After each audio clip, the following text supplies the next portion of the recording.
शुभदायिनी उत्तिष्ठोत्तिष्ठ श्रीलक्ष्मी विष्णुवक्षस्थलालये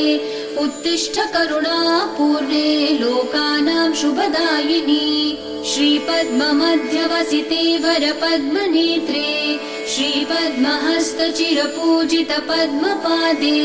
श्रीपद्मजातजननी शुभपद्मवक्त्रे श्रीलक्ष्मी भक्तवरदे तव सुप्रभातम् श्रीपद्ममध्यवसिते वरपद्मनेत्रे श्रीपद्महस्तचिरपूजित पद्मपादे श्रीपद्मजातजननी शुभपद्मवक्त्रे श्रीलक्ष्मी भक्तवरदे तव सुप्रभातम् जाम्बूनदाभसमकान्ति विराजमाने तेजो स्वरूपिणि सुवर्ण विभूषिताङ्गी सौवर्ण वस्त्र परिवेश